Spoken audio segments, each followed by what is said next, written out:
The 36 plus whatever he puts here, get him through. Top 2 advance out of this heat of semifinalists. 4 more riders to go in semi-2. Oh! He might just do it. That can sway the judges a little bit. A bit of a rev there.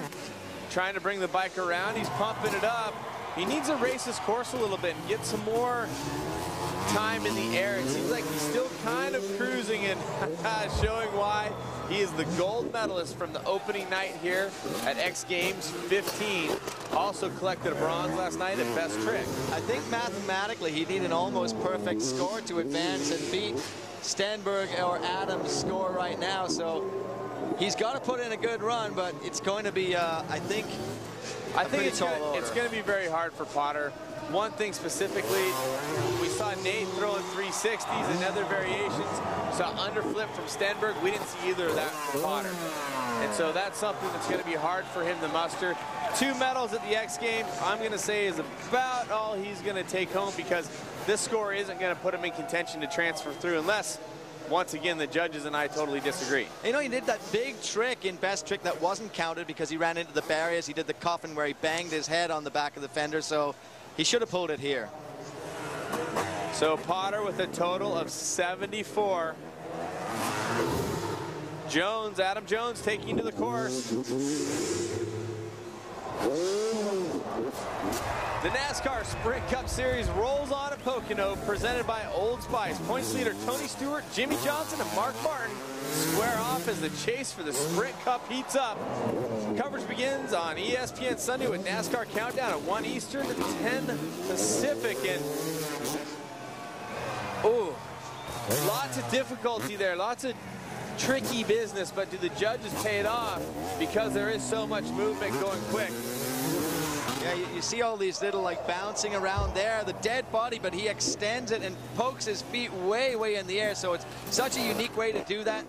They call him Gumby because he's so flexible, and he really does do some good work with those bar tricks, Cameron, but like you say, the kind of tentative hand movements, and I don't know if the judges really appreciate it. It's just a little bit different than what we've seen from Adam Jones. You know, he has all these big tricks like this lazy boy flip, which he doesn't get all of, and he almost goes over the bars coming short. Yeah, he knew that coming off. I think the difference, Adam Jones this year, I just don't think he's getting all of the extension on those really key flip tricks. The Shaolin flip, the stripper flip.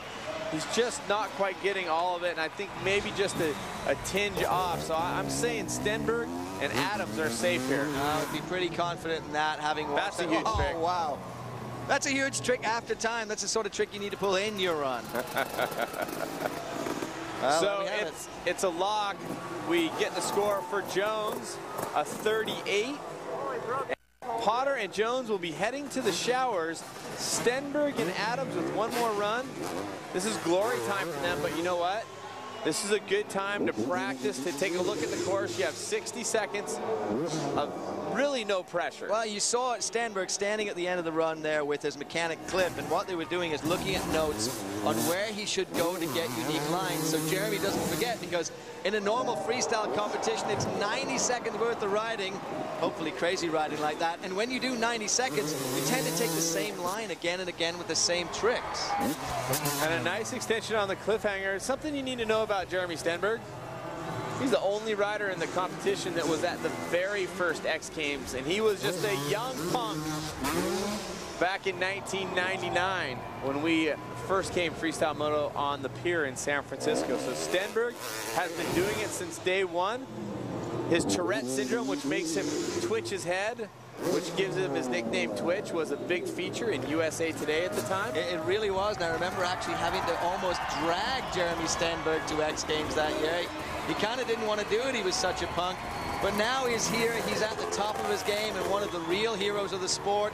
And I guess the new leader of the Metal Militia, now that Brian Deegan's not really riding that much.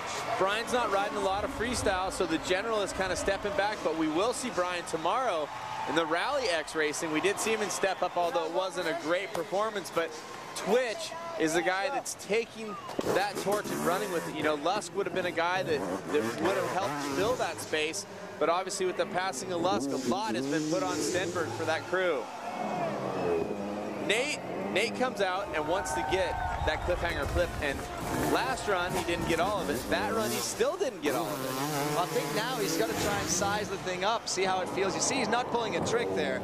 And again, the concern... I mean, correct yourself. He's pulling a trick because he's doing a backflip. Well, it's a huge backflip, but in this day and age, strangely enough, 120 feet worth of backflip is almost seen as missing a trick because so many people can backflip the bike. What I'm saying, though, is that there's a challenge on this course because of the slick in-runs and out-runs, and a lot of the guys have voiced that, so they really have to size it up every time they go out.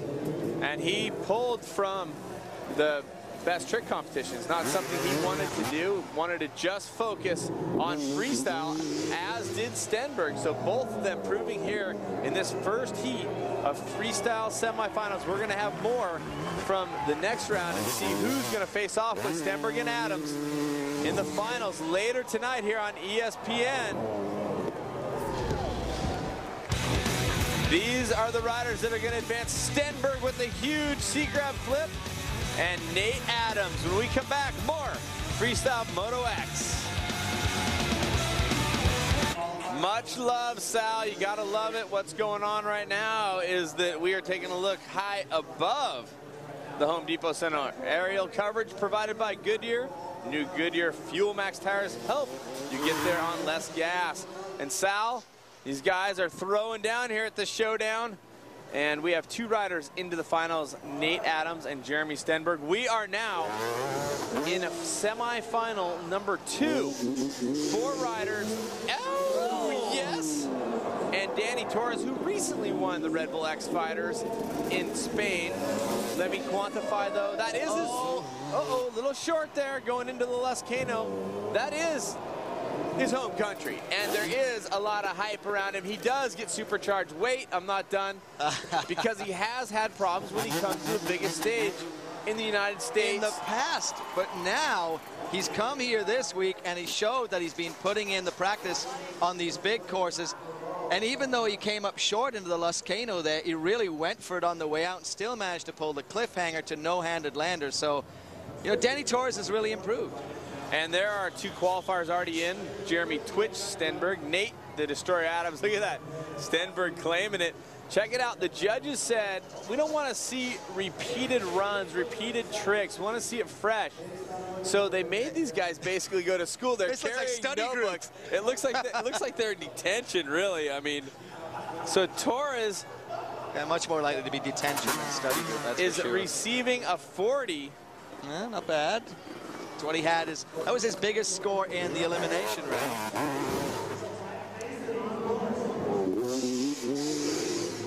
And Mike Mason, who has been the bronze medalist a couple of times.